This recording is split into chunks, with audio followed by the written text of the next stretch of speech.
hear me, John? I can hear you, Ms. Costilla. Ms. Halsey?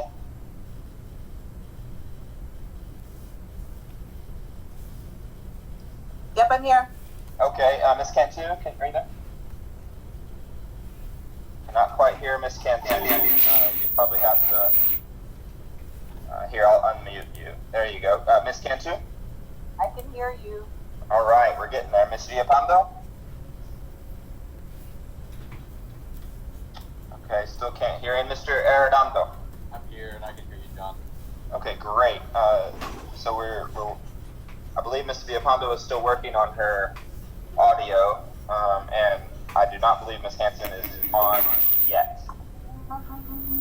Is that right, Ms. Hanson? I'm trying to get on Okay, there. I hear you. We hear you, Ms. Hanson. Excellent. Oh. All right. So we're 6 of 7. Ms. Villapando, can you hear me? And no. Okay. Well, while she works on that, I don't know how to. Let's see. Let me try to send a message. Oh, I'm sorry. Once we get going, we'll be doing great, guys. Okay, I think she is connected. Now I just need to unmute. Okay, Ms. Villapando? Yes. All right. All right, we're 7 for 7. And before we say the pledge, I'd like the school board and the administration, like all the attendees, to join us in a brief moment of silence in honor of fallen San Marcos Police Department Officer Justin Putnam. So if you'll just silence everything for a bit, I will call us out of this in a moment. Thank you.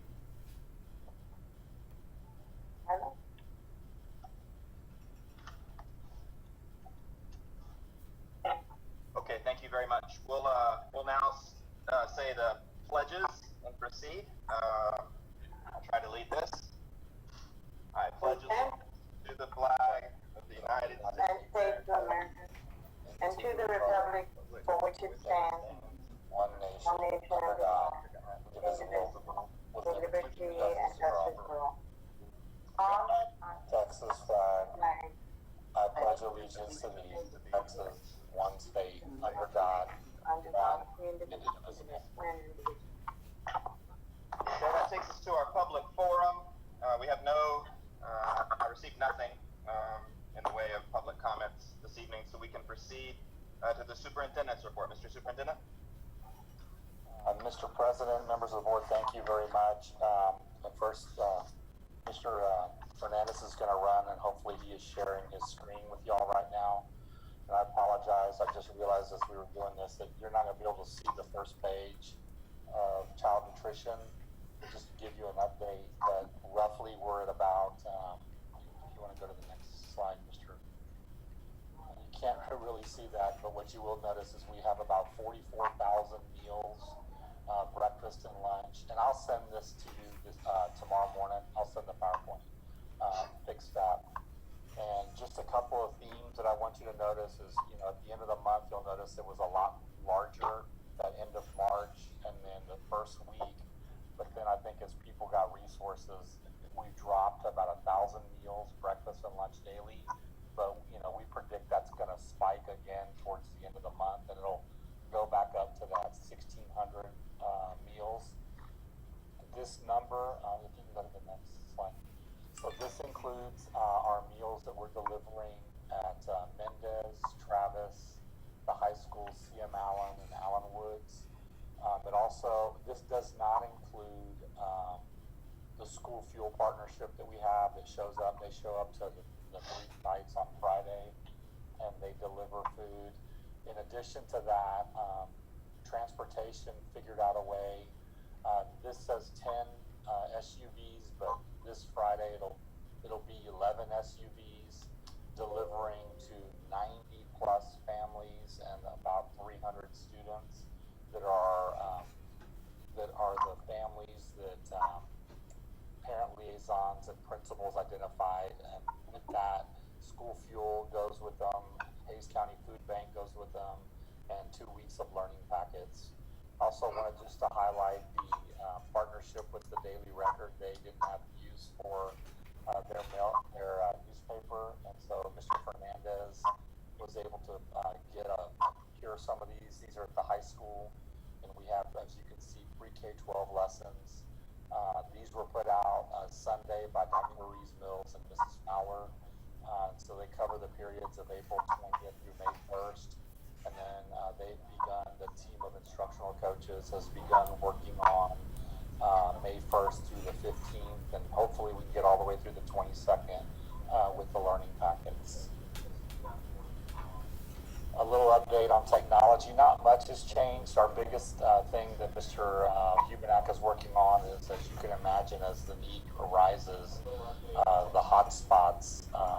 It's taking a while to get those hotspots in. But right now, this slide shows you that we have about 5,473 devices out to our families, and you can see by the breakdown.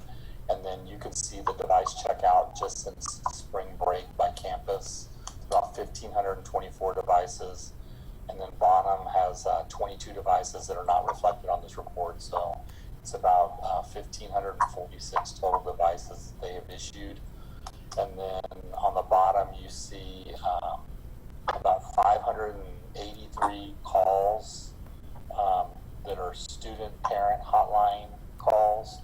And then our regular employee, regular help desk line, about 181 calls. 32 last week for employee and 78 last week for parent student hotline. Next, I think this. I was asked a question about graduation, and it's a great question. We really don't know at this point. Nothing's been finalized. We do know that Texas State has closed Strahan Coliseum to anybody through July of 2020. So I know Ms. Presley and Ms. Cooper are open to suggestions. If you have any suggestions, just forward them over to Ms. Presley and Ms. Cooper. And they're trying to figure a way to honor our seniors. We want to do so, but we also need to get approval from Hays County, the emergency medical team, on anything that we do in the future. And I can say this, we'll do something to honor our seniors. We don't know what it'll look like and how that will go. It's a very unique situation, but I think all of us are in agreement that we want to do something for them. If you remember, this is the 9/11 group, so they were born on 9/11 or in 2001, and so now they have a pandemic, so we want to do something that we can help them with. And Mr. President, that's really it. That's all I have for superintendent's report. Other than, our teachers are doing an amazing job. We have a meeting with them every Monday. I meet with all the teachers on Zoom meeting, and usually we have over 500 participate, and just really excited and very committed to see what they're doing, the innovation that they are employing. And as we talk, this is the new normal. Like this, there's no going back. So, now we just support our teachers as they learn this new way of navigating. There are a lot of questions we have that we're trying to get from TEA as far as what the calendar will look like in the future. TEA has not given us any responses yet, but as soon as we know something, we'll let y'all know. Mr. President, that's it for me. I'm going to mute myself so you don't hear any feedback. Thanks. I think I see a question. Mr. Hernandez, do you have a question? Yeah, thank you, Mr. Board President. Thank you, Mr. Superintendent, for that information update. If we could refer back to the slide of technological devices issued.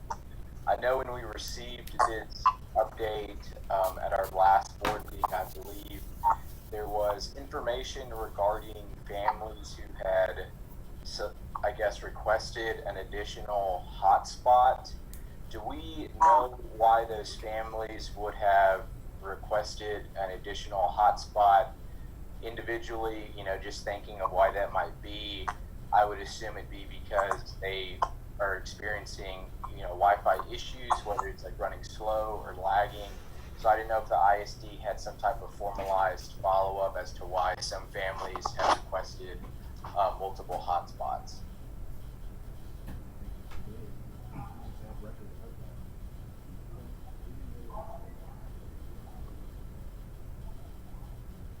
We don't really know the answer other than when the teachers called, we had multiple families requesting, and so we logged it. And we've tried to, if the hotspot will take, I think, 5 devices. And so if there's multiple families, I think we've tried to cover that. But I do know we we have about 474 that we're waiting for to still issue, because they were, I guess, any provider, T-Mobile, AT&T, they're giving us like a mid-May, we'll give you hotspots. So we just logged that information more from, we asked our teachers to do something, they got us the information, and we just gave it to y'all. I don't know if it's indicative of need, but I do think that as we go further and the economy keeps people out of work, we may see an increased need to purchase more hotspots. Okay, awesome. Well, again, thank you so much. And I guess individually, again, I'm curious to know if some of these requests are because, their device that they have might be running slow, or, their internet service might not be as adequate. I know, running this type of operation for several hours a day on several devices might, I don't know what that does. Obviously, I think our technology department would be more educated on that subject. But again, I guess that's what my initial concern had been, was possibly if people were requesting additional hotspots, it was because of internet problems. And so I would hope that the ISD follow up with families to make sure that those children are able to participate fully in at-home learning. Okay, thank you, Mr. Hernandez. Ms. Halsey, did you have a question?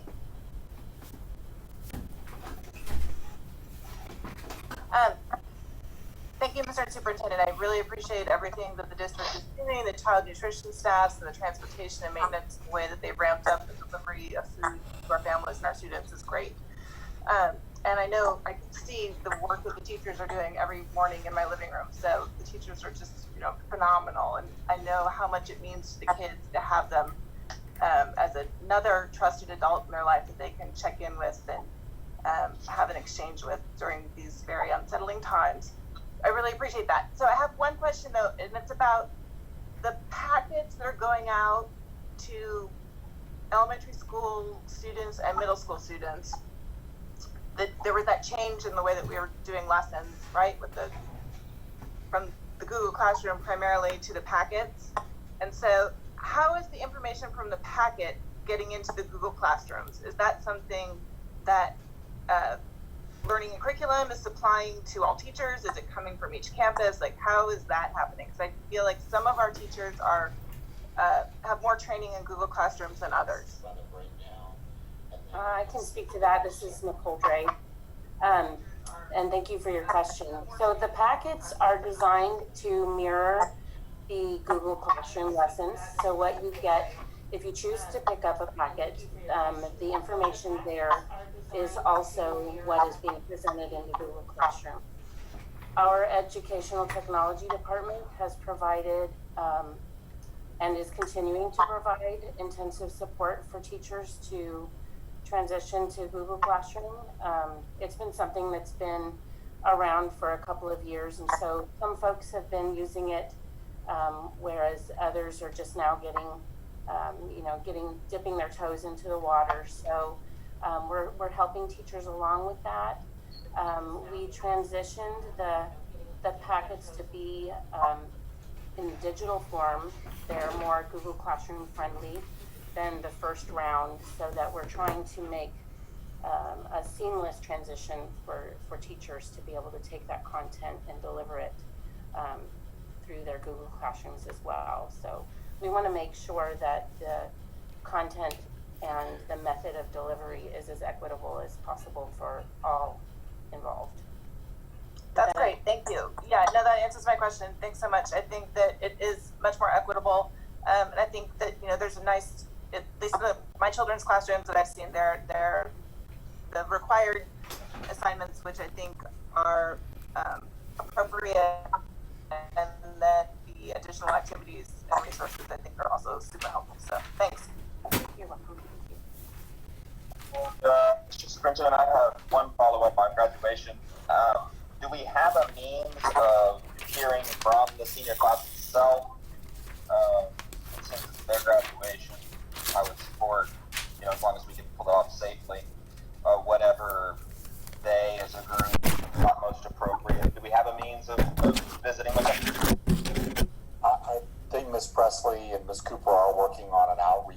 senior class to get their feedback. I think I saw something in her weekly newsletter, but we can have her follow up with y'all, but she is trying to get their input. Okay, thank you. I have a comment and a couple questions. Okay, Ms. Hanson? I've been hearing from parents and they're very pleased, mostly they're high school parents, that's just the group that I hear from, and they're very pleased and excited with the teaching that's going on, especially even in the elective classes. So that's, they're just thrilled with everything that's going on with the classes. And I was just curious, are teachers able, two things, are teachers able to contact all students, or if not, what are we doing about that? And also, are all the assignments, all the grades the students are earning going to be counted? I won't, to answer your question about have we reached all students, I don't know that we've reached all students. They continue to try to reach all students. We do know that we have some families, I think Trustee McLaughlin had said some, during the flooding, some people went back to Mexico, so we know some families went back to Mexico. I know that some of the principals were mailing packets to like Corpus Christi and the Valley to get information home because some of the parents were there. I know they're logging their calls, and they, if they can't get a hold of them, then a counselor's trying to follow up to get a hold of that family or the parent liaisons. But I'm not going to say we've gotten 100% of our students yet. Okay. Just we have. contact. That's excellent. I appreciate them doing that. Taking that, making that effort. Are all the grades the students are working on, all the assignments, going to count towards the grades for this semester?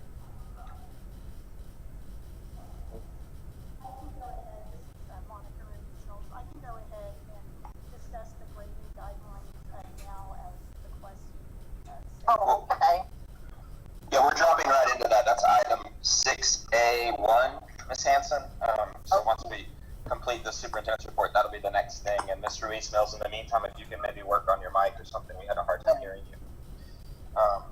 Okay, well, if there's nothing else, we can drop straight into the reports and information items. The first one up is an academic update on remote learning grading guidelines, which addresses Ms. Hanson's question. Is that Ms. Ruiz-Mills? Okay, are you able to hear me? Yes, ma'am. Okay, great. And so the remote learning grading guidelines are posted on our website for remote learning, and they're basically an addendum to the existing grading guidelines that we have. In regards to grading, we went ahead and kept the same format. So for pre-K, kindergarten, and first grade, we'll continue with our standards-based grading, which will be done or is being done virtually or off of the packets. With grades 2 through 12, we're staying consistent with our numerical averages, but students will not receive a grade lower than a 70. So if a student is not understanding the content, the teachers are able to assign a no grade, so we can continue working with the students throughout the remainder of the year, or if they go into credit recovery or summer school, but they will have an opportunity up through July 30th to make up that no grade. It's also for the students who, as we mentioned earlier, may not be in San Marcos at the time and may need some additional support. So we will continue working with them. But as of right now, the end of the fourth 9 weeks grading for numerical averages will not be less than a 70. Teachers are inputting grades, 1 minimum to 2 grades every 10 days as well. And so that's how their grading is going at the moment. We are working on our IGCs for our seniors. Those are the seniors who did not pass an end of course exam and needed this round of testing to complete the graduation requirements. We have approximately 36 students that will be on that IGC plan, and that's also in the updated grading guidelines. As far as seniors go, because we did have questions, fortunately, our board policy, EIC local, stated that for class rank for seniors, that was actually finalized on March 13th, which was the end of the third 9 weeks. So we were fortunate that we had that already taken care of. For the remainder of the students, like the juniors, because I know that's a question, especially those who are doing the early entrance into colleges, we will follow the third 9 weeks, we'll calculate that, and then at the end of the first semester, will also count towards their GPA. So that's how we will work through those questions if anybody has them. And then dual credit and dual enrollment, ACC has gone to a virtual platform using Blackboard. Their students will receive either a pass or fail grade, but if a student wants an coverage, they can go ahead and request that. They have until May the 29th to determine if they want the numerical average at ACC. And Coastal Bend College, there is no change because that is an online platform. Are there any questions? Mr. McLaughlin? Yes, Ms. Castillo? Yes, I have a couple of questions. Going over the guidelines on says it makes a notation there or comments that regarding a graduation committee for those students that don't meet the assessments. Is that correct? Yes, ma'am. So who will be on that graduation committee? So the IGC is comprised of Ms. Presley, the assistant principal, you have a counselor, and if it's an English test that I needed to pass, like an EOC English 2, then there will be an English teacher there. Packets have already been made for students to demonstrate understanding. It's like a portfolio. So that's who comprises, and plus a student and a parent or guardian. Okay, so when you're talking about the 36 students, those are the students that have already been identified that don't meet the assessment requirements, is that correct? Yes, ma'am, they needed this round of assessments. Okay, and by when will they have to complete those assessments if they meet them? So they'll be completing the IGC process by May the 15th. I'll have to get you that exact date. So by May the 15th, out of these 36, or all 36, then they can continue with graduation requirements, is that correct? Yes, ma'am. Okay. All right, that's all I have. Ms. Cantu? I have a question regarding the grade policies that you sent. Did the parents have an opportunity to acknowledge the receipt and understanding, or was there any opportunity for the parents to respond to your grade policies? They could have replied to Mr. Hernandez's message that he sent out, and it's been posted on the website. We've had a couple of phone calls, mainly about class rank.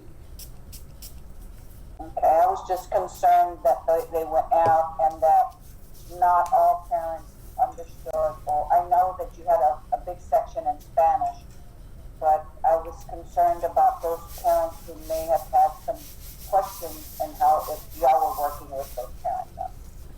Yes, they can feel free to contact Ms. Presley or myself, and we can work through any questions they may have. Okay, thank you. Hey, that takes us through to item 6A2, Proclamation 2020 Overview. Yes, and this will be Mr. James Navarez presenting. Okay. Good evening, can everyone hear me? Yes. Yes, sir. Good evening, President McLaughlin, members of the board, Superintendent Cardona. This is James Navarez, Director of Educational Technology. We'll be discussing IMA and Proclamation 2020.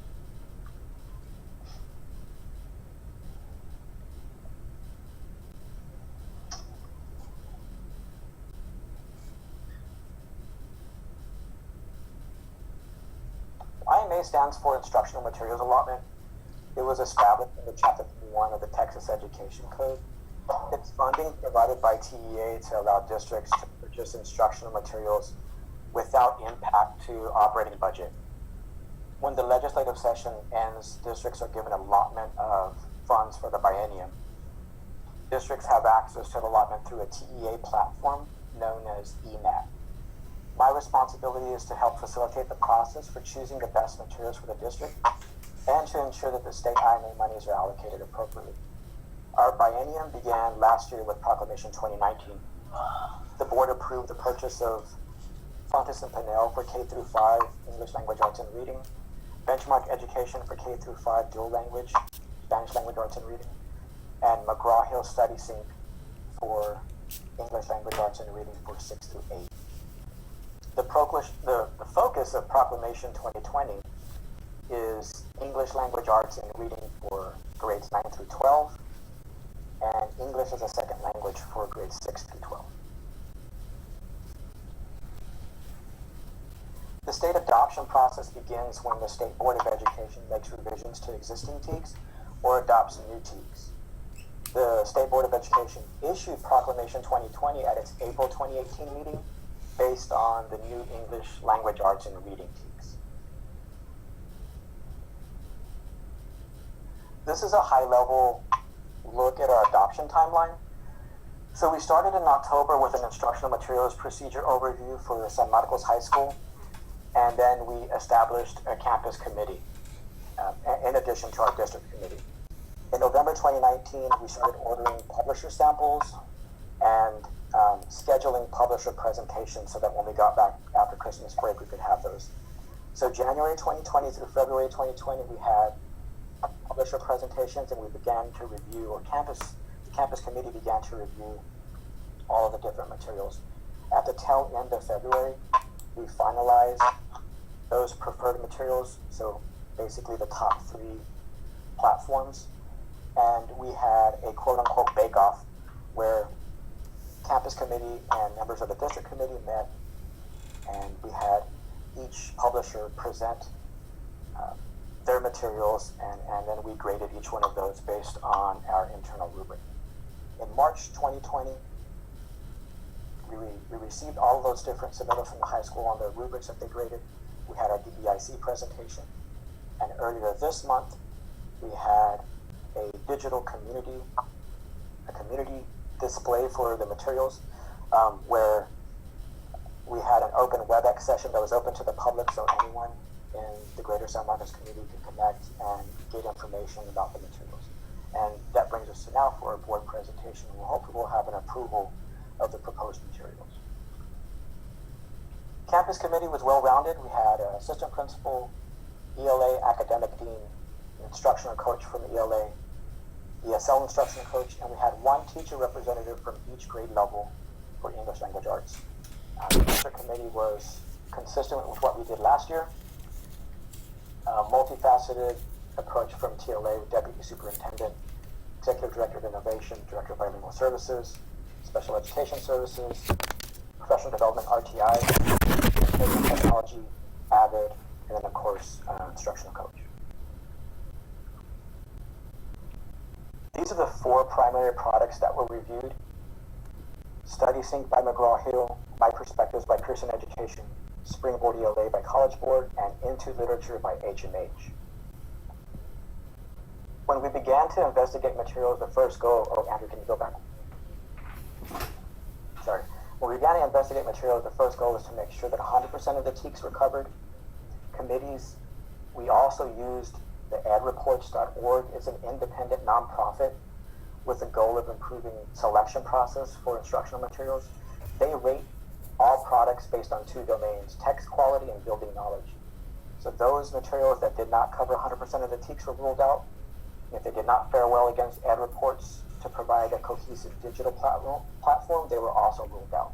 So immediately we ruled out My Perspectives by Pearson Education.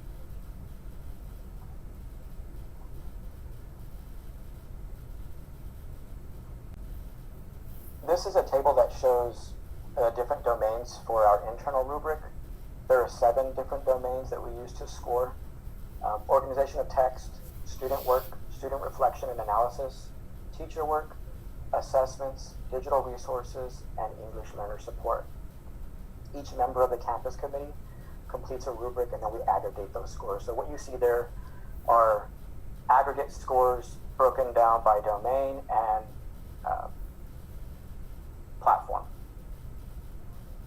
Some things to note from the slide, that McGraw-Hill and HMH were very close, but McGraw-Hill pulled away with tremendous English learner supports they were able to offer with their platform.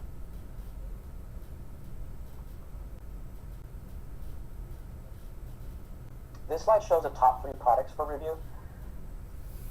So Texas Study Sync by McGraw-Hill, Into Literature by HMH, and Springboard ELA by College Board were the top 3 products.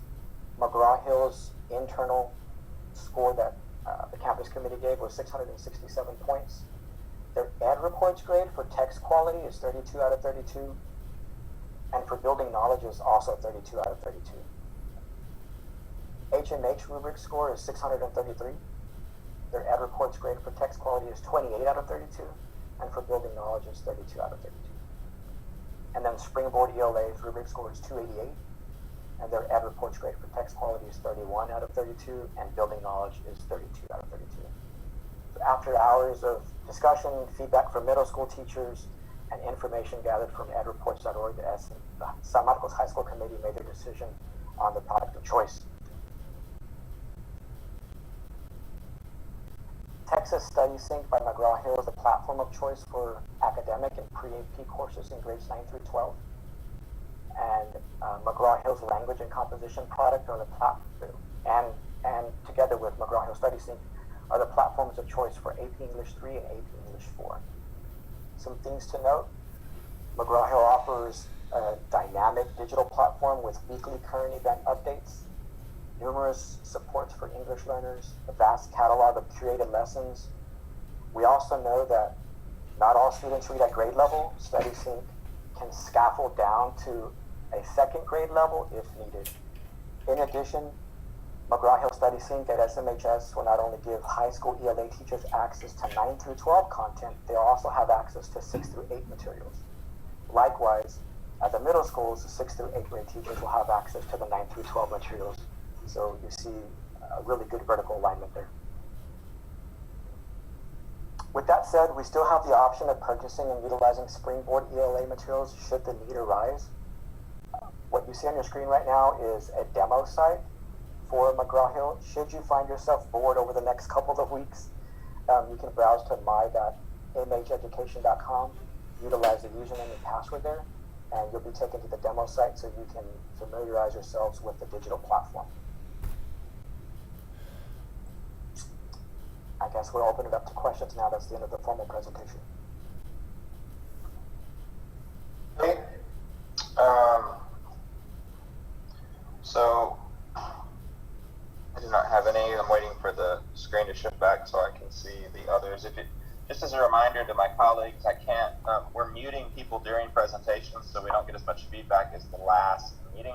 So if you have a question, if you can use the reaction hand in the bottom right of your Zoom app, or if I can hear you, great. But I might miss you if you just call out Miss Halsey.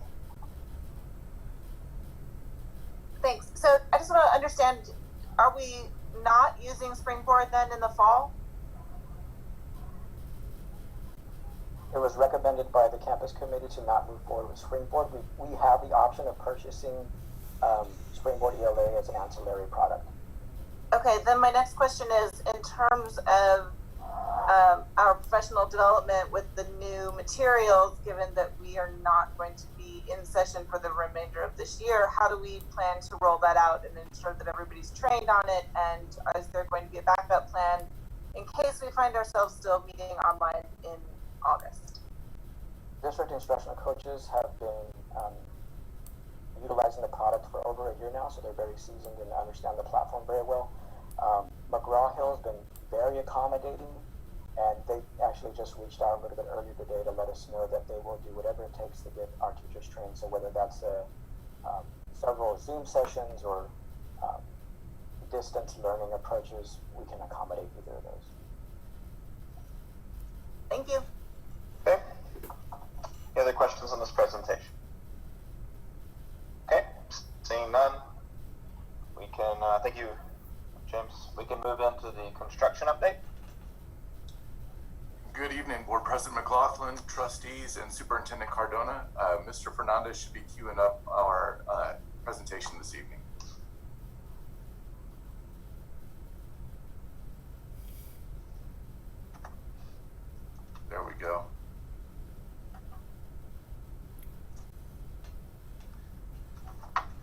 should be becoming accustomed to this slide. This is our budget, but as we always look at the bottom right-hand corner to see what savings we have, we are still holding right at $1 million in savings. That's actually going to increase a little bit with our final project. We're going to select the contractor this evening and the contract next month, and so we will have some savings there also. And as we close projects here in the last phase of the bond, or moving into the second phase, that money will come back where we can use it for things that are important to the board and the school district. Go ahead, Mr. Hernandez.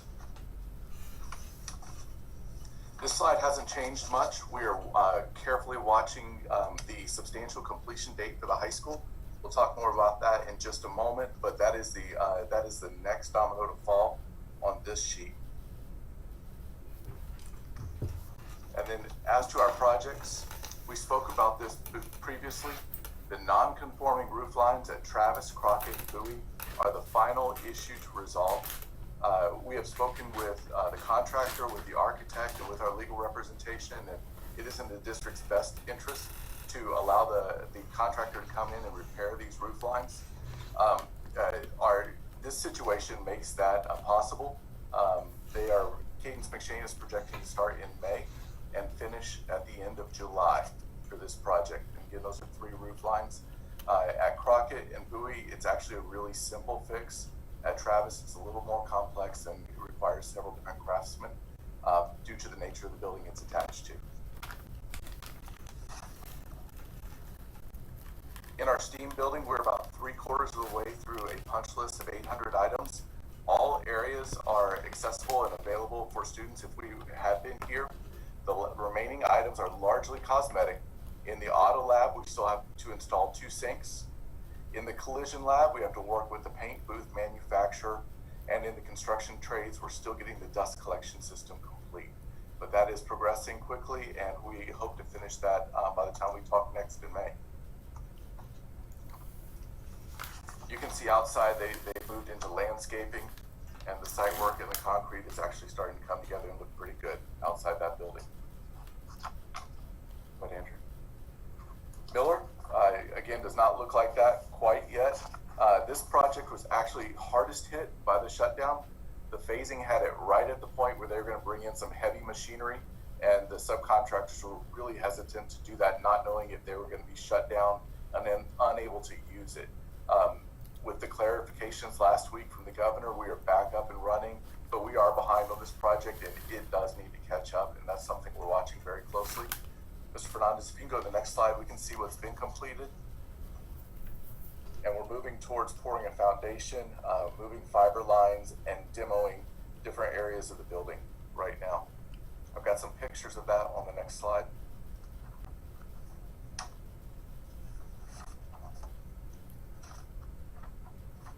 And then finally, our De Zavala renovation is off to a great start. We didn't have any issues transitioning through the shutdown. Their work is proceeding exactly as planned, and their phasing is on track. Mr. Fernandez has the next slide with pictures.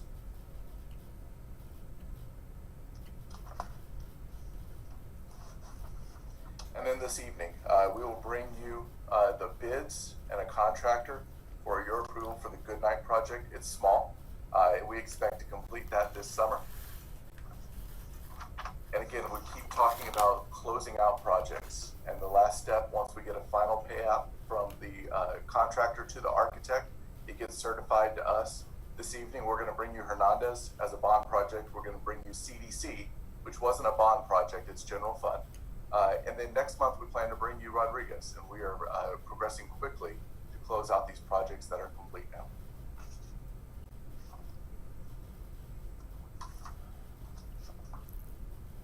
Mr. McLaughlin, that is the end of that presentation. Hey, Mr. Ardona has a question.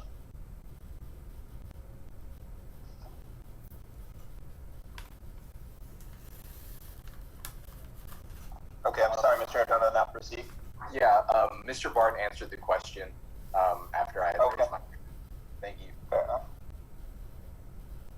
Okay, anything else? If not, we can move to the quarterly investment and quarterly financial reports. Both of these reports are found in your board book. The investment report is on page 7. This is through March, and so it's pretty much the peak of our collections. And it's pre any loss of interest or any decrease in interest because of the coronavirus. So it's very healthy.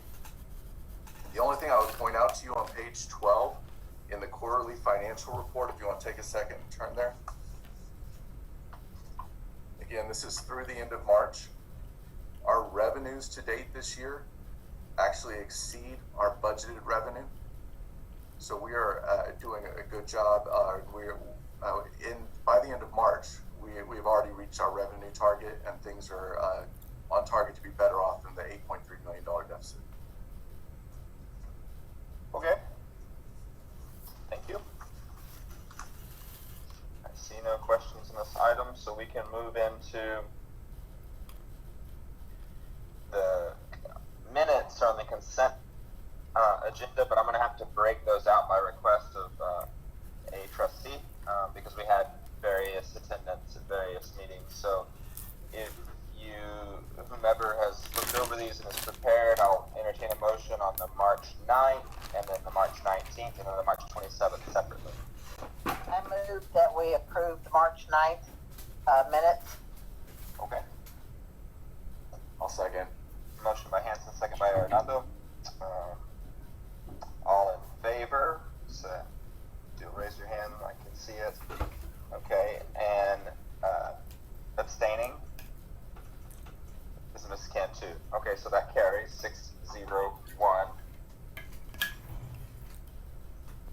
Okay, so that takes us to March 19th.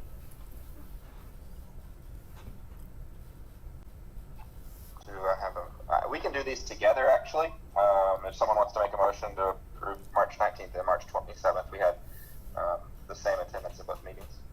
So I move that we approve both the March 19th and March 27th minutes. I'll second.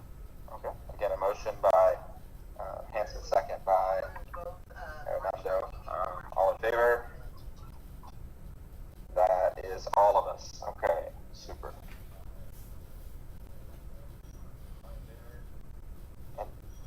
Okay, so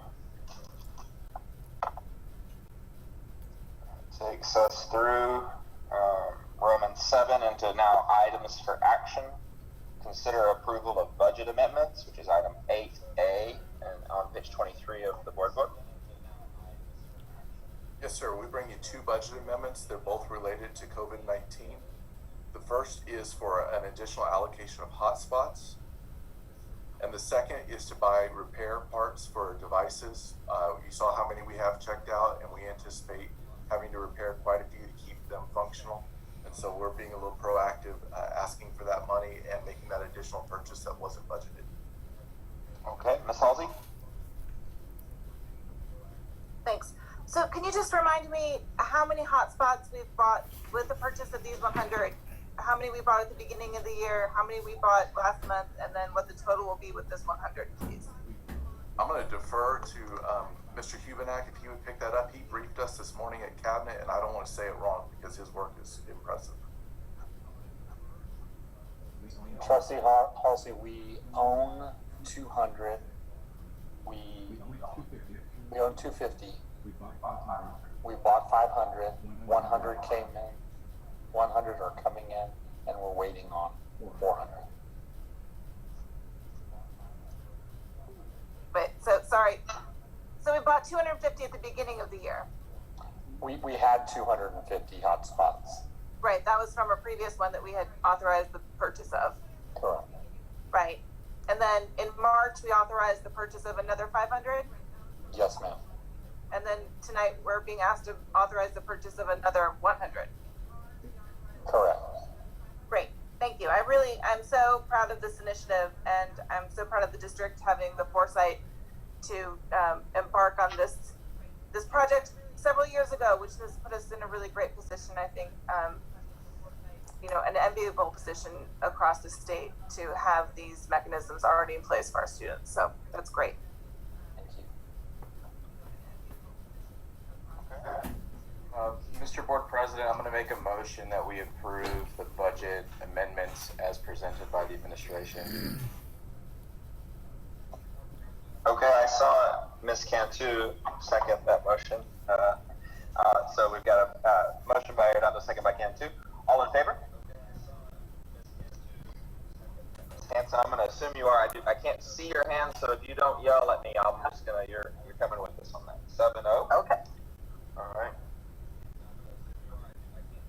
It takes us through 8A to 8B. Consider approval of Proclamation 2020. This is from the presentation earlier.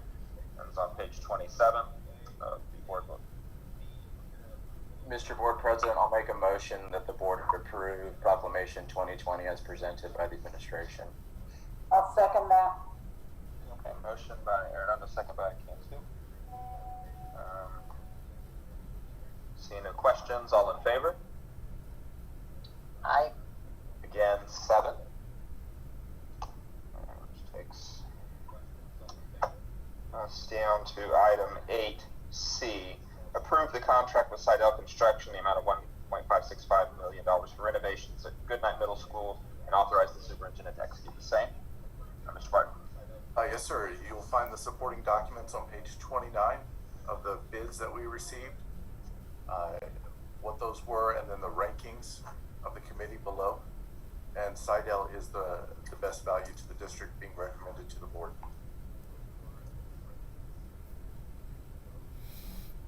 Okay. Mr. Board President, I'm going to go ahead and make a motion that the board award the renovation contract to Seidel Construction and authorize the superintendent to execute the contract. I'll second that motion. Okay, motion by Hernandez, second by Cantu. I'll leave a moment for any questions. Yes, Ms. Hanson? I was just wanting to make sure we're within the budgeted amount by the bond. I believe we're under. Yes, ma'am. We have budgeted $2.7 million for construction on this. It is a little bit of a strange time in the market, so you'll notice in the administrative considerations, in addition to the bid items, we're going to have a contingency of $400,000 just to be safe in case things change in the next month or two in our contract. And we're still going to be in great shape returning money to the bond. Okay, thank you so much. Yes, ma'am. Okay, we have a motion and a second. All in favor? Aye. Okay, that's carried 7-0. Takes us down to item 8D. Consider approval of Educator Appraisal Waiver. Good evening, Mr. Board President. Members of the board, we are, as is the norm, we request for all state waiver board approval. This approval allows educator appraisals to have some flexibility in the way we complete and in a timeline. I'll make that motion. I'll second. Okay, motion by Cantu, second by Arredondo. Any questions? Miss Leopoldo, go ahead. No. Oh, okay, you were getting ready to vote. I'm voting. Do that. If no questions, all in favor? Yes. 7-0 passes. Takes us to item 8E, consideration and possible action to accept the Child Development Center renovation. Yes, sir. We've received the final certified pay app from our architects for the Child Development Center, and board policy requires that we bring that to the board for acceptance before we pay that final bill. Before we take a motion, Mr. Barton, what is going on there presently? Are there any children at the CDC presently? I don't believe we have any students at the CDC, any children at the CDC. Ms. Dre will correct me if I'm wrong, but I do not believe that's functioning right now. Okay. All right, thank you. I move that we approve the Renovation. Child Development Center renovation. Thank you. Second. Okay, motion by Hanson, second by Arredondo. Take a moment for questions. Seeing none, all in favor? Aye. That would be 7. We're on a roll. And that takes us to the Hernandez Reroof. Yes, sir. This was our first project. It is complete, and we have received the final pay app certified by our architect. And so we bring it to the board for acceptance before we complete that. I'll make a motion that we accept the Hernandez Reroof bond project. I'll second. motion by Hernandez, second by Cantu. Give a moment for questions. Seeing none, all in favor? Aye. Again, 7-0. This takes us down to item 8G, which is our catch-all consideration and possible action on calendar adjustments, funding needs, or other issues related to COVID-19 and its impact on the 2020-2021 school year.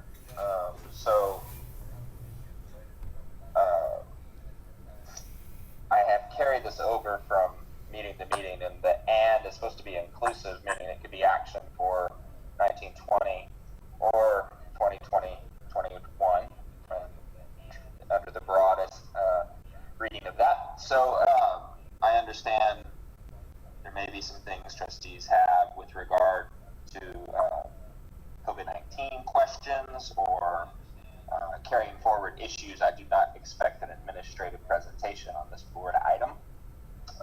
Do any of my colleagues have anything with regard to COVID-19? Can we make the motion for discussion?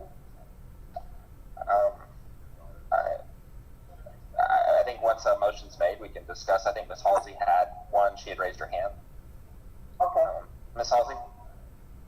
Thanks. I wanted to move that the board instruct administration to pay all substitute teachers who were, as of March 13th, scheduled in the system to work between March 23rd and April 2nd. So they would be paid out for the days that they had been scheduled during that 2-week period.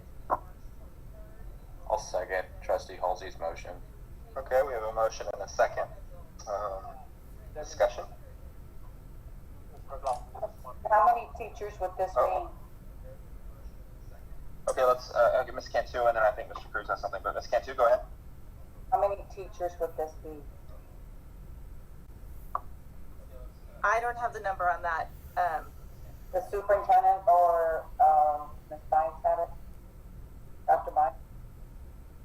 Yeah, there's no, I mean, so when we went under a pandemic and the board authorized us to pay employees, all those employees who were either going to be on FMLA or out pulled themselves off FMLA, and so we kind of wiped out those absences. And so Dr. Baez did go and do some research, and there are some substitutes that would fall under that. However, 18 of those substitutes have already received unemployment.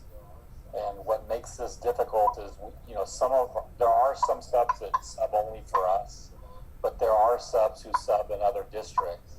And so if they have accepted unemployment from other districts, it's navigating that process. And Mr. Cruz, he's on the line, he can chime in from the legal aspect of going back and authorizing that.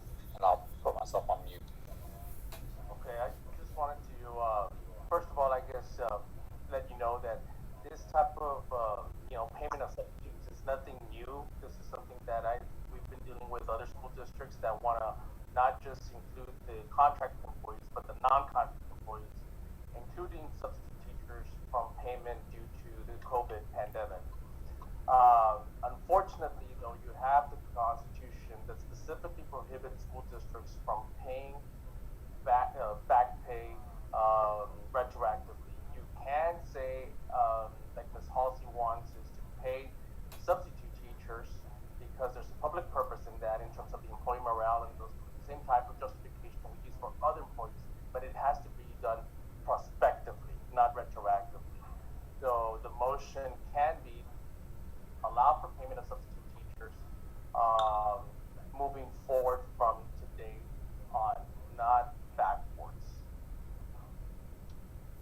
So it would be illegal? Yeah, you have Article 3, Section 54 of the Constitution that prohibits public entities from issuing, additional payment or supplemental payment retroactively to persons for work or for an incentive. That's not something that is allowed by the Constitution. You can pay, though, you can pay them respectively. So we could have done this back in March when we moved it the first time, but now we can't. Correct. Not you can do it, but you know. But they're not in the system for any days going forward. The whole point was to be able to pay them for the days that they had contracted essentially to work for us and that we neglected to pay them for before they would have been eligible for unemployment benefits. You could possibly get a list of these individuals and pay them a quote unquote average daily wage. If Aunt Halsey, for example, would go on an average basis, work 4 hours, then you would pay for those 4 hours. If you were to be a traditional substitute teacher, that would be paid, that would go 8 hours, then come up with that type of payment. At the end of the day, no one's entitled to this payment. So whatever you do, whether it's 4 hours, 5 hours, 6 hours, it's really not every school district is doing it. So it is a nice employment incentive for acknowledgement that you're making for this group of But I'm not sure how what you're saying, Mr. Cruz, is different than what my motion said.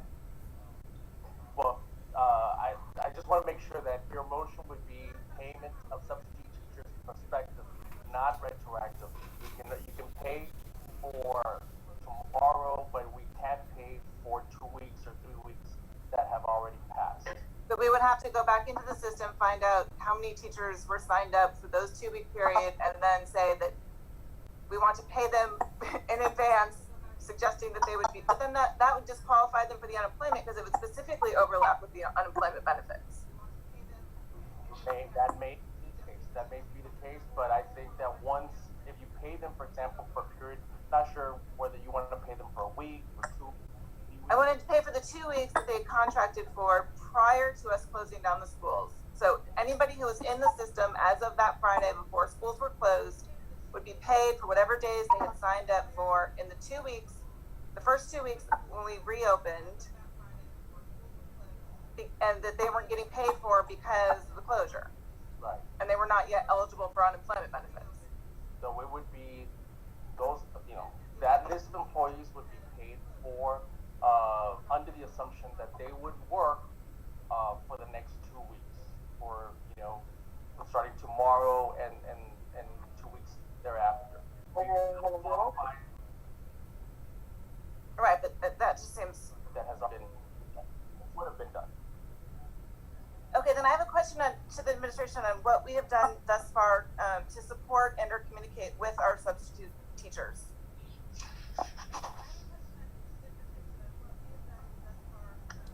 As of today, we have had no substitute. I don't know that we have gone out and communicated, but we have had no substitute teachers reach out to administration asking for anything.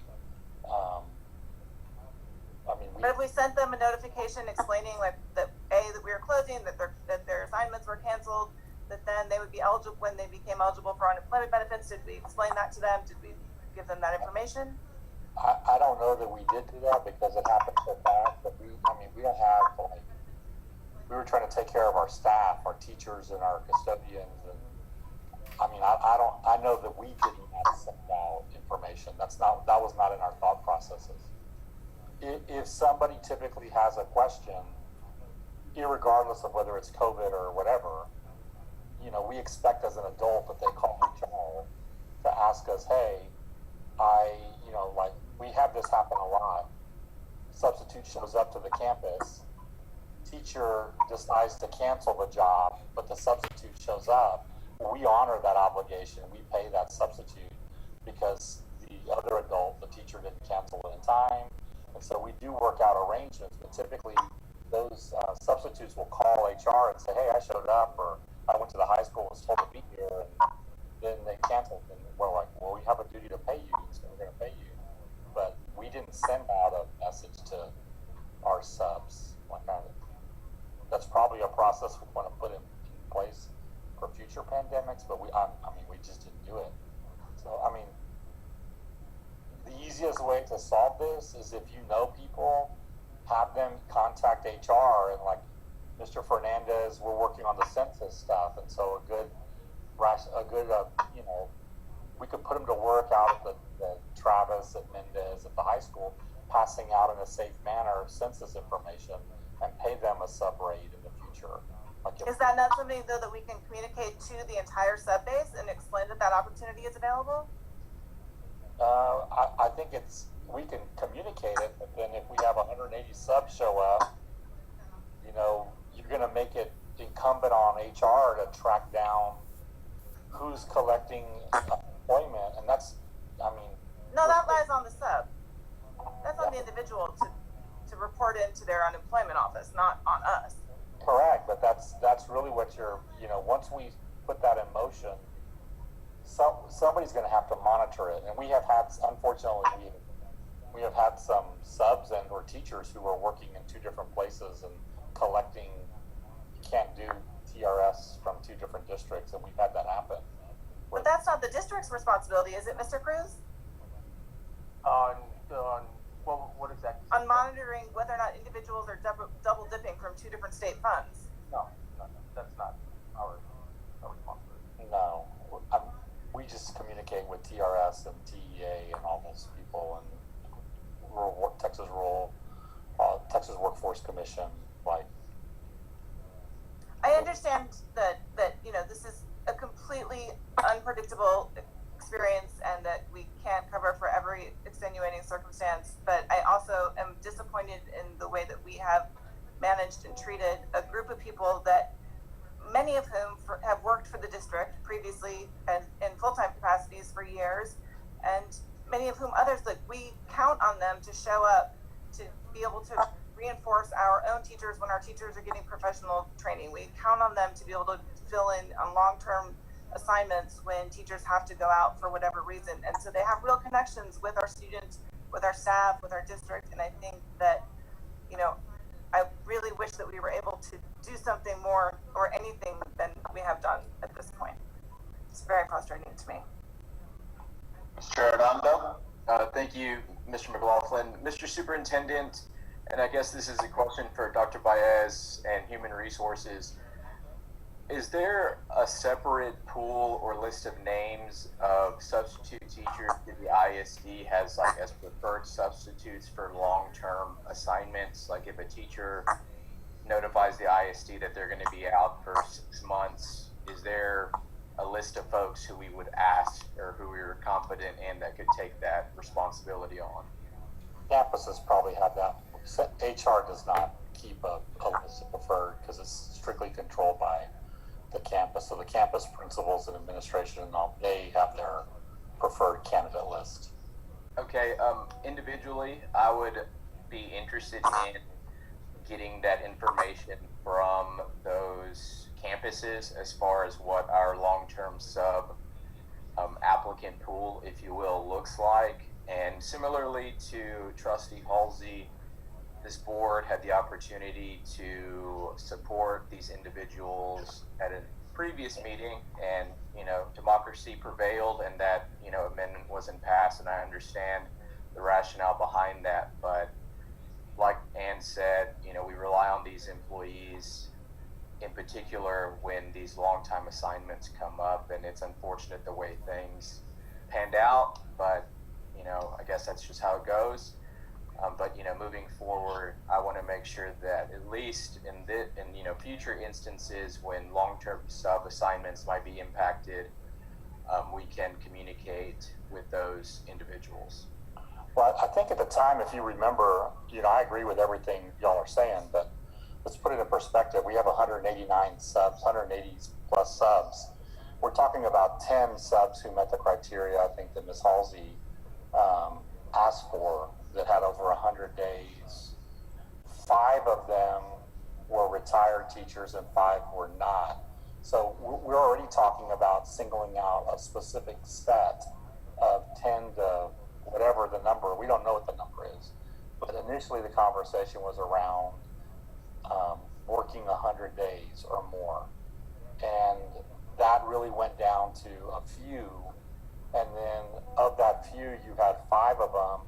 I mean, I get it. It was 80 days that we were originally talking about. Houston was doing 100, but my motion was originally around 80. Yeah, and it was like 10. I think it was like 10 who met the criteria. But, you know, I get wanting to help people, but if you pay subs who are retired teachers and they cross a threshold, it affects their annuity. And again, let me just put this on record. Nobody came to HR about this. This was posted on somebody's social media account, and that's how it got brought. And I have, for the last month, said, give me the names of the people so that we can research them. We don't want to harm their TRS. We don't want to put them in a situation, because like we have to figure out, is it 1 day that we pay them, or is it if they work 4 days? And if they get over that amount, then they get a penalty, and it can be a significant penalty on a retired teacher. The state the state didn't make it easy for teachers to continue helping out. Let me just put it that way. I have Ms. Villapando, and then I'll come back to Mr. Arredondo. Ms. Villapando? Yes, my question is to, I think, Mr. Cardona, if you know, or Ms. Baez, does the school pay unemployment to the state? That's the key. And if they don't, then the people are not covered by the state unemployment. And it takes many, many quarters before you're even eligible. So, when teachers are working as a substitute, it would take, and they go to different employers, I don't see how that would amount enough for unemployment. So my question would be, does the school pay unemployment tax to the Texas Unemployment Commission, or the Texas Employment Commission, who administers the unemployment? That would be my question. It would be to Ms. Baez, because she would know if the school would be paying unemployment for all the employees. Yes. So yes, we do. And today I was on the phone for about an hour today with them, and we've had 18 subs respond to a claim. More than likely, they'll get it's going to be due to disaster, so they'll get some money because it's covered under the COVID-19, and so as a district, we won't be charged back because of a disaster. But yes, we do. Okay, well, good, because then they're covered. But to me, they go and substitute so many employers until I don't even have any idea what that would be like. But if the Texas Employment Commission has that information on on anybody who's applied, then they can get. Although they've been overwhelmed here lately. But anyway, that was my point. Mr. Arredondo? Thank you. Again, Mr. Superintendent, I agree that, we're talking about a small pool of individuals, and it seems like the cat's already out of the bag, and we can't, go back and retroactively pay those employees who lost that time and lost that income. And obviously, the dynamics have changed with the passage of the CARES Act and, what's available to them now in regards to assistance. But it was at least my understanding of Trustee Halsey's motion, and the intent was to pay them for those days that we had, quote unquote, guaranteed them through commitment for them to sub during those 2 weeks of the shutdown when we didn't know that it was going to be shut down. But again, moving forward, if, the ISD can create a system in which it monitors and I think communicates more effectively with our long-term substitutes, again, I think that would behoove everyone. And again, I hope that these subs, regardless of what experience they had with the ISD, continue to serve in some capacity as they're able as we open up our schools in the future. But again, I know a handful too were, longtime ISD employees who supplemented, I think, their retirement income by strategically working that specific number of hours that you referenced before they were penalized for going over. And again, I wish we could have done something then, but now we'll know for the next time, I guess. Okay. We still have a motion and a second. So Could we just clarify the motion so that I think that way it could be legal? Is Ms. Halsey's motion, in order to issue at least some type of payment, which is I think some members of the board may want to do this, is to approve the district administration to issue 2 weeks of pay. The average daily rate is going to be determined by the district administration for substitutes that were scheduled to work as of March, what did you say, Ms. Halsey? The 13th, the last day before we had spring break. March 13, 2020, and this payment would serve a public purpose, which would be employee morale, and the district will receive a benefit in return by keeping substitutes employees with the district in the future. So that is a proper motion so that the district administration can work with, at least pay them 2 weeks at whatever daily average rate to be determined by HR and finance together with the approval of the superintendent. Ms. Halsey, do you adopt that motion as your own? I mean, you made the original motion. Yeah. Okay. I don't understand. So we would say we'd be putting them on a fictional payroll going forward? 2 weeks. Yeah, I'm withdrawing the motion. Okay.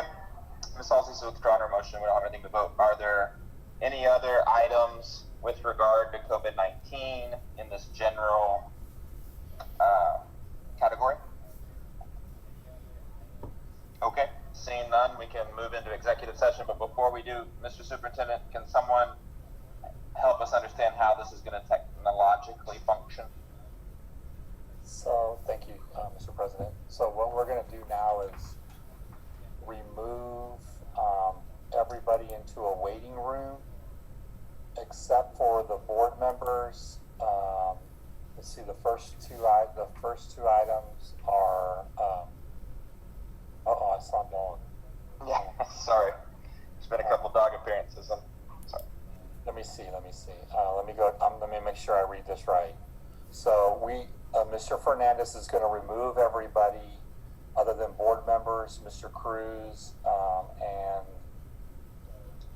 Dr. Baez, Dr. Rees Mills, Mr. Barton for the first two items 9A and 9B, so nobody should be. Mr. Hubenak is going to turn off YouTube Live, so it's not on YouTube Live. They'll pause it, and so we should be basically in a virtual private room. Okay, so I just stay right here. Yes, sir. And all right. We are. So while they do that, trustees, we can take a couple minutes if you need to fetch anything, and then be in the room.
going well, and we're good.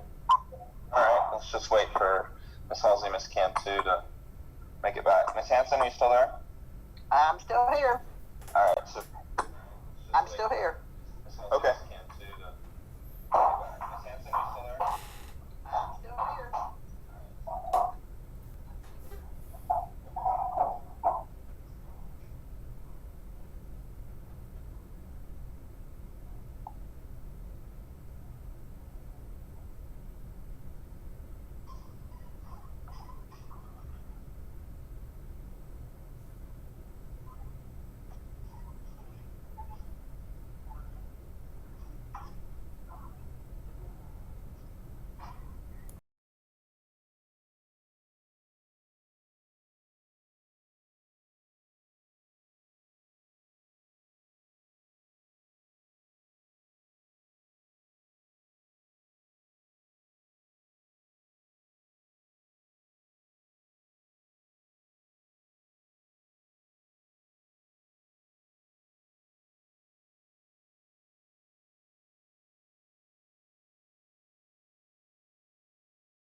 Okay, it looks like we are all back, and we're back recording, and we're in open session. So I think we're also joined by Legal Counsel Juan Cruz and private party Mr. Is it Polak or Polak? Pollock. Pollock. Okay. So we'll give you a moment, but we're first going to go ahead and take some action on the.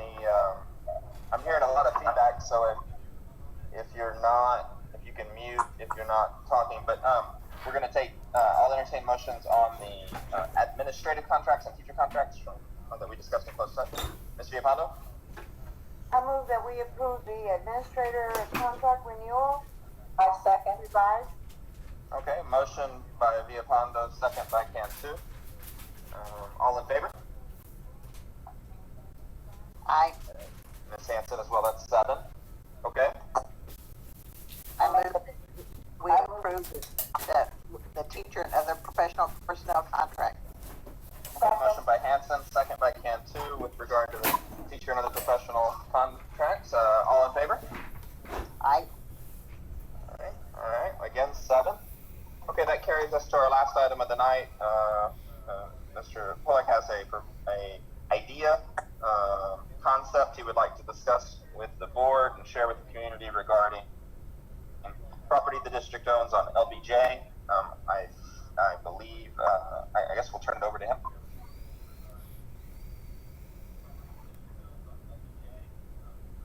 Mr. Pollack, I think we need to unmute your mic. It's a difficult mechanism. Try again. Have we muted him, or? He's unmuted. He's unmuted? Okay, I just can't hear him. All right.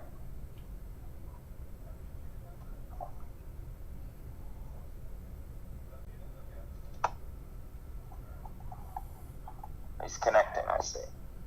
You can proceed once you are connected to audio.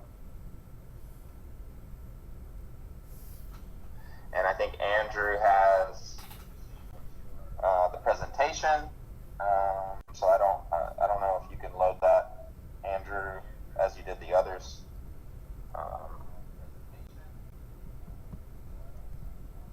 But I think it was also forwarded to us. At least I saw 1, 2, 3, 4, 5, 6, 7, 8 slides in the email that trustees should have received. Yeah, there it is. Okay. Whenever you're ready, sir.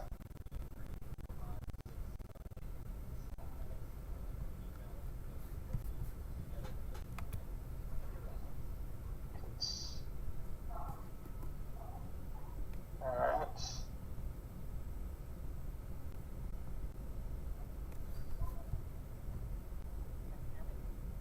Yes, now we can faintly.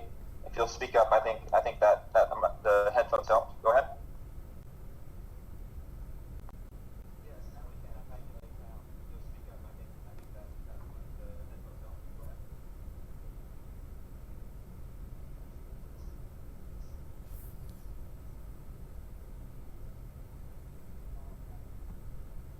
We can hear you faintly.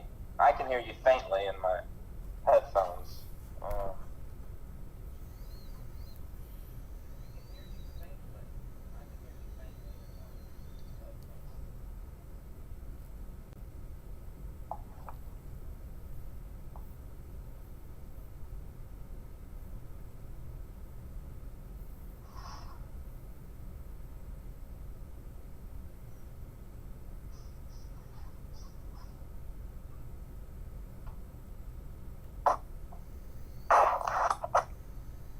Yikes.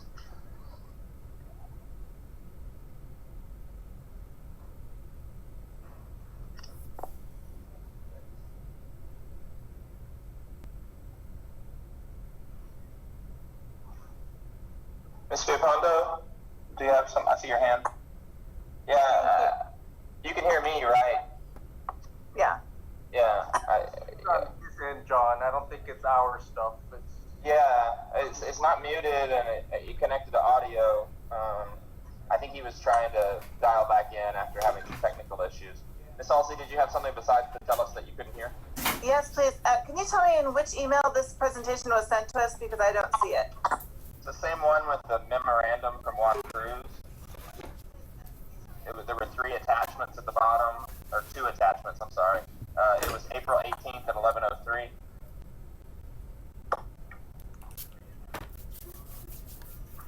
You may not, actually, you're not on that, that's why you don't see it. Here, I'll forward it to you. Thank you. Can you forward me also, because I don't see it either. I don't see it either, John. Can you forward it? Alright. I think I might be the only one on here.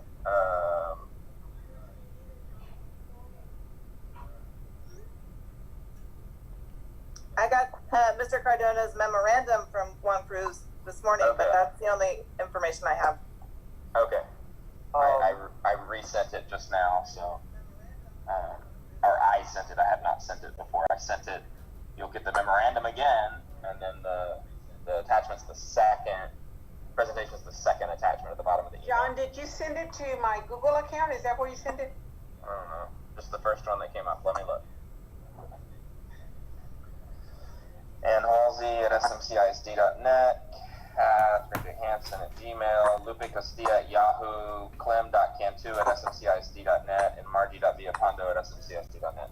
Okay, I have one on mine at Yahoo. John, I got, Mr. Cruz's memo, but I did not get this presentation that's on the screen. Yes, that's what we were trying to sort out. It looks like it didn't get distributed with the No. with the It's Cruz not memo. part of Mr. Cruz's thing. Yeah. Okay. Thank you. Can you hear me? Yes, sir. Is this Mr. Pollock? This is Mr. Pollan. Okay. Sorry about that. That's okay. I think we can hear you now, and just trustees, I forwarded, if you can get in your email, I forwarded the presentation to you as well, but it's also on the screen. So you can proceed when you're ready, sir. Okay, thank you so much. I have approached the school district to develop your property at Lee Street into a workforce affordable housing community comprising of 176 units. And in conjunction with that, through discussions that I've had and some meetings already, one of the things that the school district has indicated to me that they would like and need to have their district offices possibly built on that site. So as part of the overall plan, which I think you should have some images, my architect, who's actually sitting with me right now, Mike Drury, we came up with a concept to redevelop the existing building where Centro is, and I guess which was one of the buildings at the school, into a 25,000 square foot district headquarters, if you will, and offices. That would be integrated into the overall master plan with the apartments. The process for us moving forward is for me to apply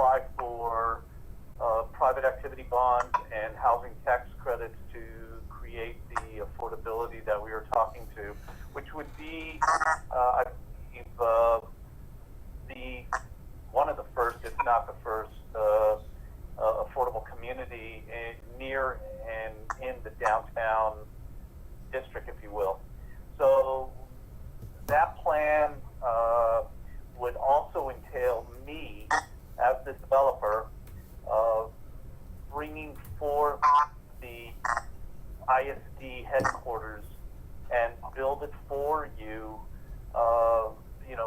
with certain parameters, obviously, that we would have to work through, and there's going to be some, work that we're going to have to go through from a design standpoint and from a finish standpoint. But in concept, and I think I've provided a slide that shows that I can bring to you the 25,000 square foot office building. There we go. So the total project would be $37 million. It'd be 100% affordable. We would have a tenant pool of tenant pool for rent at 30% to 70%. It'd be 3 stories with a full tuck under parking. So the parking would be underneath the building. And then the office building would be adjacent with its own parking. It would be a 2-story, 25,000 square foot building split into 2 parts of approximately 12,500 square feet each. One would be, and the ISD then determine what they would ultimately do with the entire building. But conceptually, the way we've designed it is to take into account Centro's need, nonprofit, as well as the ISD's needs. The financial structure, do you have that slide there? Can you move?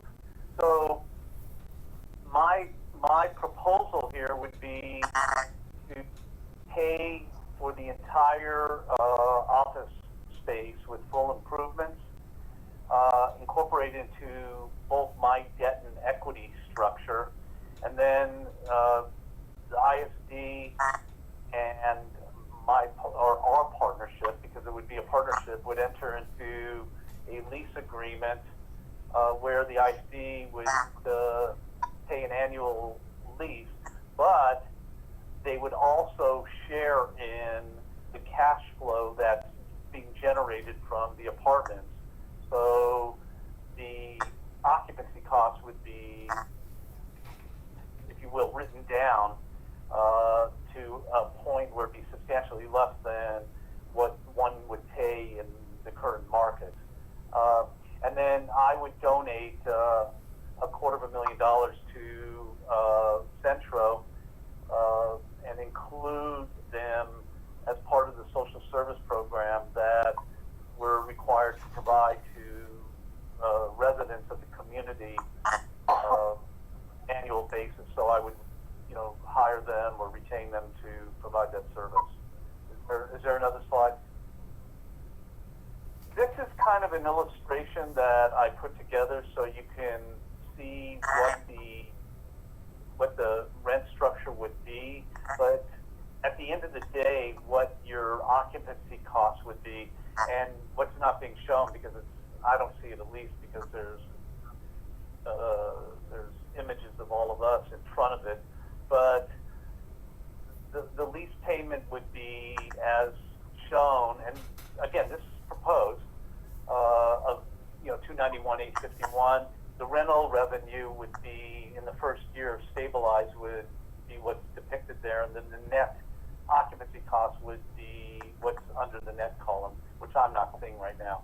So in concept, my objective is try to meet the needs of the ISD by entering into a public-private partnership and bring much needed affordable housing to what I consider the downtown core.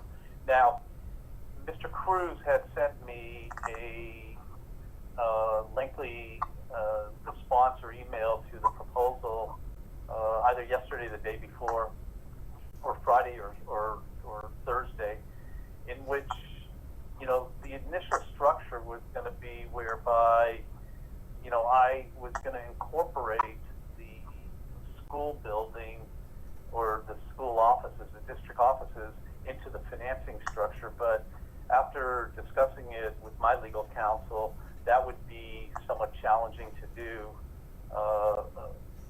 because it would not give me as the developer the latitude or the ability to underwrite and guarantee the cost that I'll incur for that office building and also apartments. my goal, as I've been working on this for quite some time, and we've put some sweat equity and money into this, I would like to further this discussion and have the trustees, approve some, a resolution to move forward and further this discussion into a formal agreement sometime in the very near future. Obviously, time matters. The sooner we can get an agreement negotiated, that puts me in a position where I can then apply for tax-exempt bonds, with the state of Texas, so I can then move forward and then apply for tax credit. So I'm open to questions now, so anyone, that has any questions, feel free to ask them. I think, thank you for the presentation. I think this is the first time most of us are seeing this and looking at this, and we wanted to give you an opportunity to present your vision for it. But we removed the action item from tonight because we have a gazillion things going on with, COVID-19 and related things. So I think you'll be hearing, trustees are free to ask questions tonight, of course, but I'm going to give, we'll come back through our administration, through Mr. Cardona's office, with questions we have in follow-up. So this won't be the only chance. But if somebody has something now, Mr. Pollard, Ms. Halsey. Thanks. I do have a couple questions. So in terms of the property management of the apartments, if this were to go forward, who would be responsible for that? I would be responsible. I will retain a professional manager, management company that primarily specializes in affordable housing that I've used in the past on other projects. Okay, and then a couple other questions.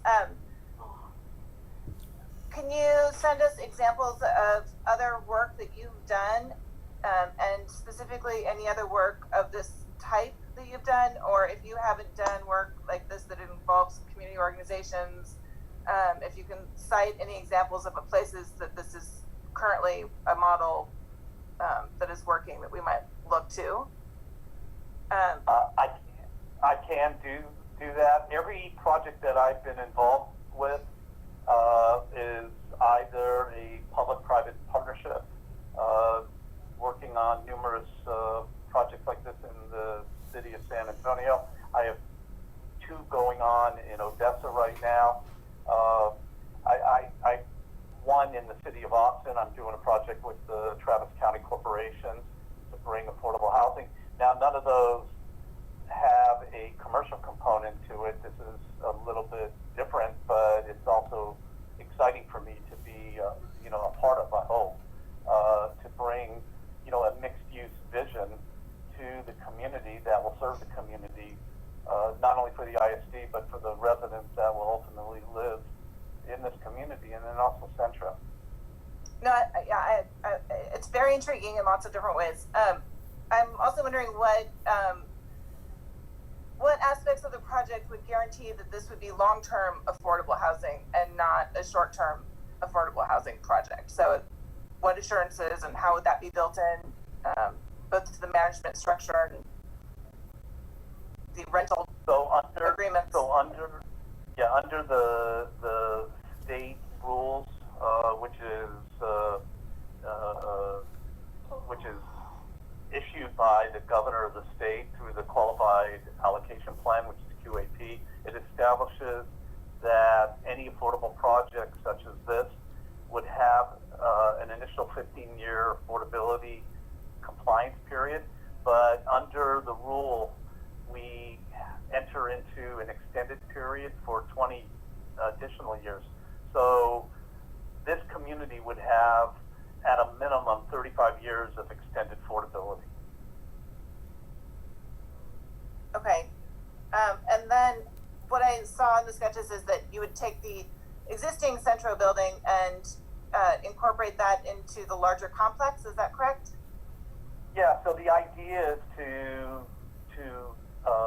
incorporate the historic aspect of the existing building and what Centro has meant to the community by keeping the facade kind of as the identifying marker for this project or this overall community, and then tie it in with the building. I mean, there's going to be some structural aspects that we're going to have to go through to make sure that that can get done. In fact, I was talking with Mike earlier before we got on to come up with some structural solutions, but that will work through as we move forward, you know, with that building and with this application.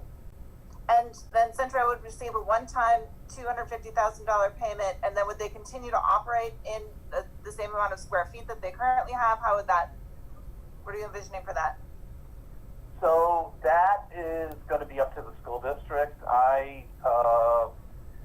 The way I look at this is something as a grant or a gift to them to give them a jump start to be able to move forward with you know, what they need. But as far as the office space goes or what they're going to occupy, I think that would be determined by the school district. So there's not a central office building, a Centro building, and then an apartment complex. You're saying that there's one office building that would be either used by Centro or the district or in partnership with the two of them. Well, correct, because the building's 25,000 square feet. The way it's designed is to have two 12,500 square foot sides of the building, and the intent here, just from conversations, was to provide ISD with their requirements, their needed space, which could be 12.5 or 18.5, and then Centro, from the information I've gathered, you know, is in a pretty functionally obsolescent space of 8,000 square feet. So when you go into newer space, you know, we may be able to reduce it, or we may be able to keep them where they're at. I don't know, but that's something that we'll have to further discuss as we move forward with this. Thanks. And so my last question is, have you approached Centro to discuss this? Not yet. Thank you. Mr. Redondo?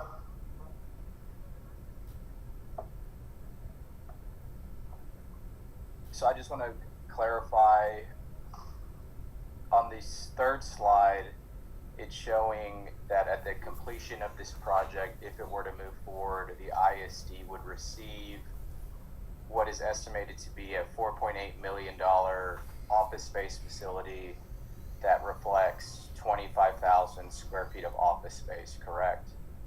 Correct. And I guess the easiest way to describe that would be like a lease to own. At 15 years, we're paying down the costs of that facility, finished out, move-in ready, and then at 15 years, it's estimated that we would see it as just straight revenue with that shared revenue stream arrangement as proposed. Under the structure, yes. However, keep in mind that you know, the amortization of that debt, which would be incorporated into the overall $37 million debt piece, would not totally be paid down. If you have a 30-year loan, you're not going to pay it off in 15 years. So there would be remaining debt. But the objective here is just like every you know, school district or nonprofit today. You know, the key is, and the objective is, to try to minimize or mitigate the amount of your occupancy costs over a period of time. And that slide shows that after 15 years, by sharing in the cash flow of the overall project, including the apartments, that your occupancy costs at some point would virtually be at zero. So whether after 15 years it continues under the same scenario, that's something that we would further discuss and incorporate into whatever final agreement we end up with. I have one final question, John, and I should. Okay. Yes. And then I'm going to go to Ms. Castilla and then Ms. Halsey. Go ahead. So again, I think it was the second or third slide where it talks about the one-time donation to Centro of $250,000. It would, I'm assuming since the ISD owns the site right now, it would be on the ISD side of the negotiating table to work through with Centro what square footage they would occupy in the new space. But there's a second point to that, which was, will you explain the partnership with a nonprofit and the contracting of services through them as you suggested or referenced in that slide? So every affordable community is required to have a social service provider. So I would enter into an annual contract with Centro to provide social services. It could be, it could be after school tutoring. It could be financial literacy programs. It could be health and wellness. It's a multitude of different programs that we could programmatically put into place. And for that, just like I would if I didn't use Centro, and if I didn't use Centro and I use another social service provider, they would get paid beyond the grant or the gift that I'm willing to provide them. They would get, a monthly fee for providing that service. So they would, if they stayed at the site and occupied it and were contracted by your company, they themselves would see some type of revenue stream to offer services there at the block, which they've already been doing. That's correct. And that number, I can't put a number to it right now, but I can give you a range. It'd probably be somewhere in the $1,500 to $2,000 a month, which is consistent with where the market is for other social service providers. Okay, thank you. Those are my questions, John. Okay, Ms. Costilla? Good evening, Mr. Pollack. Thank you for your presentation. I wear another hat because I'm a co-founder of Centro. Two things.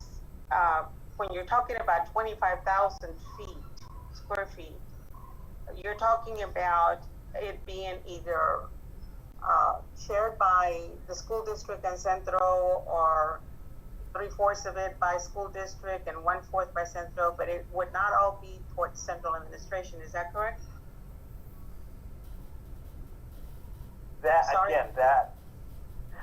That would be determined between the nonprofit Centro and school district.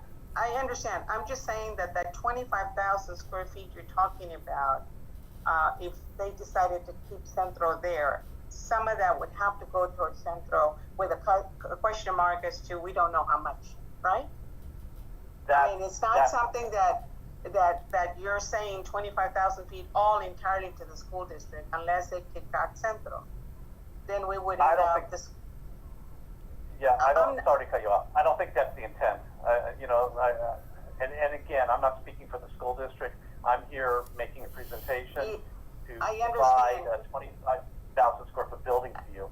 Okay, and that's what I'm trying to make sure that we all understand, to be very clear here, that when we're talking about 25,000 square feet that would be towards the school district, it might not be all, depending on what arrangements were made with Centro, and then that would determine as to the amount. I just want to be clear that we're not getting 25,000 feet just for school district purposes. The other thing is that, having been a co-founder of Centro, Centro is not a social service agency. Centro is a cultural center. So I don't know how that works into that. We don't classify it. Our 501 designation has nothing to do with a social service agency. It's a cultural center. Okay. Okay, Ms. Halsey? Sorry, I had one more question because I didn't see it on my slides. How many units again, and how many bedrooms per unit? There'll be 176 units, and they'll all be 1 and 2 bedroom units. Great, thank you. Okay, Mr. Hernandez, got something else. Go ahead, Mr. O'Donnell. Just, I guess, a final question that was, I guess, brought to my attention because of Trustee Halsey's remark. Mr. Polak, I know there's a current perception or concern here in San Marcos that these apartment complexes are built for students and college-age individuals, and that, you know, they're rent by the bedroom, and it's going to turn into this big thing if it were to be discussed.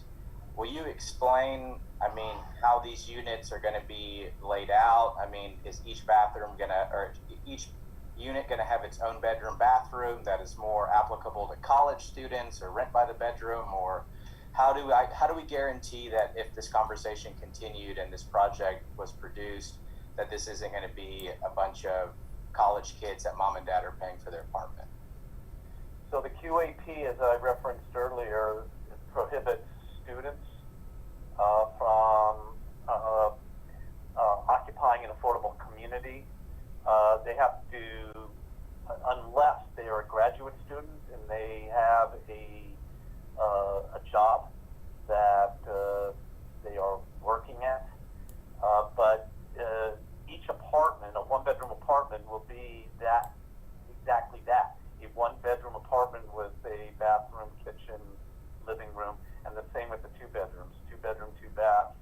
And under the rules, we cannot rent to students. This will not be a student housing community like you have, you know, within the city of San Marcos. It will be an affordable community to meet the needs of those families and individuals that have and are being displaced because of extremely high rents. And so the second thing, for purposes of this conversation, in regards to the definition of affordable, on the second or third slide, I think it's at 30 to 70% AMI. Will you explain what that means to everyone when we talk about it being an affordable housing project?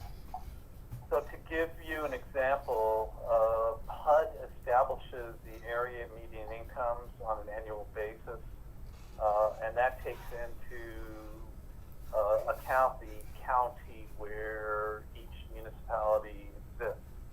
So in the case of San Marcos, it's within Hays County primarily, and the Hays County AMIs were increased on April 1st to 97,600. So just in kind of simplistic numbers, for a family of four, you would take, to give you an idea, you would take your 97.6, 60% AMI, which is considered affordable. So you take 97.6 multiplied by 60%, that gives you about $60,000 in eligible income for someone to qualify, and then 30% of that 60% would be your rent. So the equivalent rent would be, you know, roughly almost $1,600 a month. It'd be 15 and change. So there's a calculation that's done based on set parameters. It's not the management company that decides arbitrarily what is or not affordable. There's an equation that establishes that affordability breakdown. That equation is it's cast in stone based on what HUD has published on an annual basis, and we use those as a barometer or as a metrics for establishing what those rents are. So in this case, as I've stated, I'm going to provide rents from 30% for those individuals, and there's nothing to prevent a senior from moving into this community as well. Even though it's not senior centric, I think there's a need for seniors, but there's also a need for families. So there's nothing to prevent, you know, a mixed generational community from taking place here. So a 30% rent on a one bedroom would be, you know, somewhere in the $650, $700 a month range, where a one bedroom in San Marcos right now, I think a market rate is well over $1,000 a month. So there's a substantial